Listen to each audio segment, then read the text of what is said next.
Hey guys, this is Jared and John with Anglers Covey, and we're going to give you all a spring preview here. So we're going to go over some snowpack, what to look for coming up bug hatch wise, and just overall water levels and general fishing conditions on our reservoirs and rivers here. Yeah, thanks Jared. This is something we like to do every year, just kind of give everyone a heads up on what we're seeing out on the water and in the mountains. Snowpack is looking pretty good. As of today, we're at 96% of average statewide. The South Platte Basin is 97% of average, and so that bodes well. I mean, we're right about average. We got some more storms coming in this week, so hopefully that can creep it up there a little more. And March and April are actually the snowiest months of the year for Colorado, so hoping to get some more gain on that snowpack. We need to finish about 140% of average to have a really good year. So I mean, I'll take average for sure. At least we're not below average, but we need a little bit more to have a really solid water year. And all that water is going to help, especially when we get into like August and September, where water temps become an issue. And we saw it last year where everything was clamped down because they were trying to hold water back. So that the better snowpack we have, the more consistent water we're going to have clear through the year, which is better for everybody, for us, for the fish, for everybody. So absolutely. So starting a little closer to home, we're going to talk about the South Platte River Basin. So starting upstream, we're going to cover reservoirs upstream to downstream. Antero's full. They typically keep Antero full. Spinney is about 72% right now, the last time they updated the report on the website. 11 Mile is 100%. Typically they try to keep 11 Mile full as well.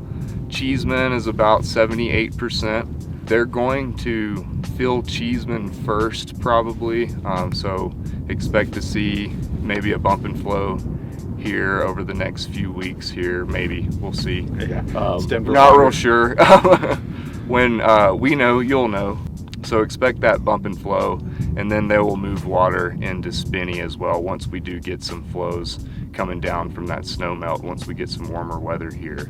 So once some of that snow does come in and fill some of our reservoirs, we will see a bump and flow over the whole South Platte River Basin. But again, that'll be in quite a few weeks once we get some consistent warm weather here. Yeah, and with that, it's mid-March right about now, and the sun angle's getting higher, so it's going to start chipping away at ice on lakes. It's going to start chipping away at the snowpack. We're out of our kind of gaining months in our snowpack and the ice on the reservoirs as well. So pretty much from this point forward, it's going to be a slow decline. Ice, snowpack, everything. And as that happens, we're going to see flows increase as they try to fill reservoirs. The one thing you have to understand about the South Platte Basin in general is every drop of water in the system belongs to Denver or Aurora. So everything is really kind of geared on downstream water demand. If we get some stretches of weather that are really nice on the Front Range, like particularly in Denver, expect to see the flows come up because they have to meet water demand. So I always like to, spring is a funky time. It's when you can get some of the best weather and some of the worst weather of the year. It's also very volatile for flows. So pay attention to the Front Range, and if it's going to be really nice down there, you can expect some water to be moving, particularly below Cheeseman through Deckers. As you get higher up in the system, it's going to be kind of a slow roll. It'll follow suit, but it won't be as soon as the flows increase down lower on the system. And as per usual spring weather, be prepared to see fake spring. We will see on and off stretches of warm weather, and then we'll get some snowstorms rolling in. We'll continue to see snow here for the next month into April probably. So don't get too excited. Definitely utilize those nice spring days, nice mild spring days, but usually will be followed by some type of storm at some point. Yeah, cold and snow and winter, and it'll all come. Yeah. And and the cool thing that we're starting to see too on pretty much all the watersheds besides the high elevation sections of the South Platte, a A lot of beta swimming around. You guys have probably all seen our Bug of the Month videos and blog and stuff on Bug of the Month. So if you haven't checked that out, there's a lot of good information on betas and blue-wing olives in general. But those guys are swimming around, and fish are starting to pay attention, especially at the lower elevations. We're starting to see the big spring midge on the entire system.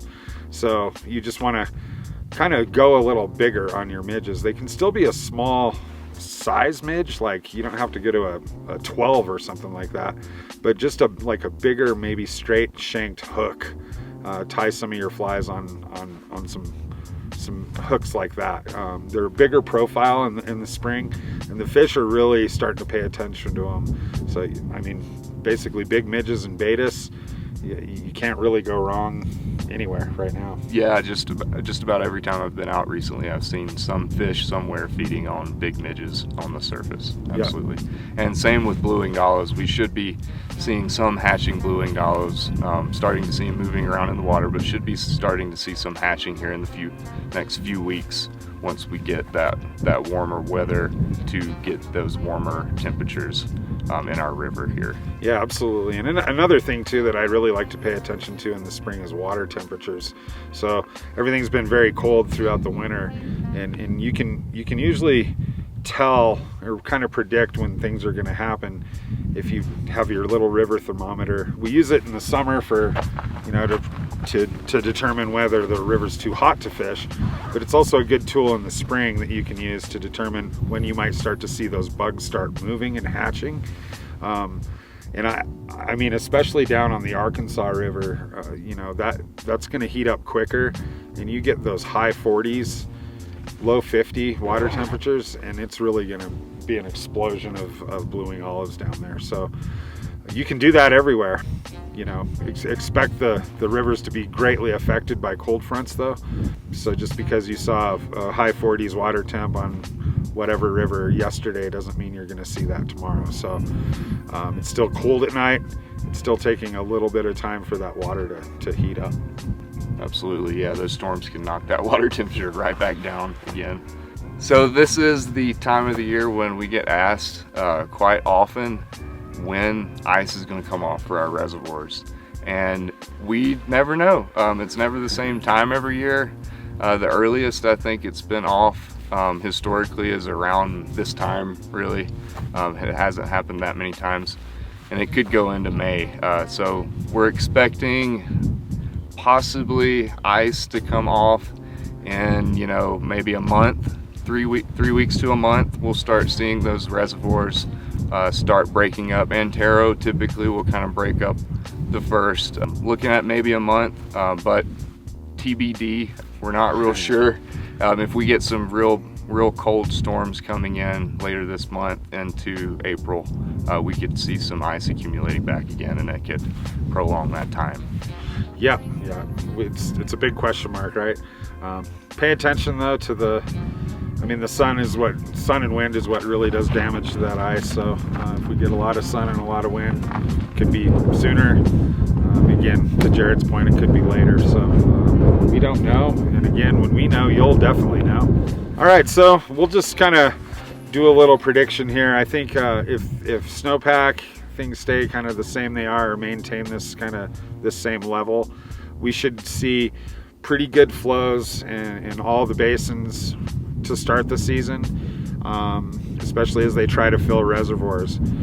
You're going to probably not see runoff on the high elevation parts of the South Platte until late April, even into May. That's typically when it happens. So those of you that are looking at those smaller fisheries and stuff, you still got a while. But I think if everything kind of maintains the way it is right now, we're gonna have a pretty normal spring. I'd expect to see the Dream Stream up in the 200 to 250 range. 11 Mile Canyon, probably the same. And Decker's probably the same. Yeah. Maybe even a little higher, maybe 300 up there. But again, that's just a guess, so don't hold me to that. Everything's looking good. The rivers have wintered well. The fish are happy. So yeah, get out there. Just make sure you watch that weather and the wind. The wind can get real fun in the spring. Absolutely. Yeah, all those storms getting blown in can make it real interesting at times. Absolutely. And of course, since it is spring, we would be remiss if we did not talk about spawning fish and reds. Absolutely. So if you're not educated on what a red is or a spawning bed, do try to get it as educated as you can so you know what to look out for. So go into your local fly shop and ask the folks in there, and they should be able to educate you very well. And we have a lot of those resources on our website and our blog as well. So yeah, it's just the right thing to do.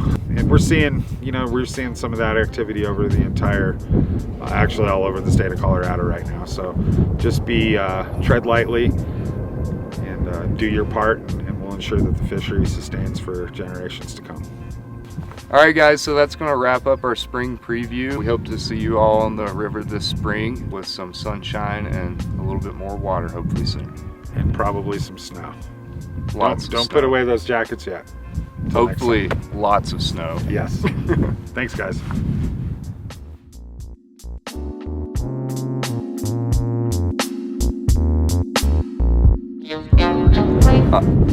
Wait for that wind to pass here. This is where editing is nice. It's part of it. Here, live report. Is windy. You could do About this like CNN. 7 to 11 miles per hour. Yeah.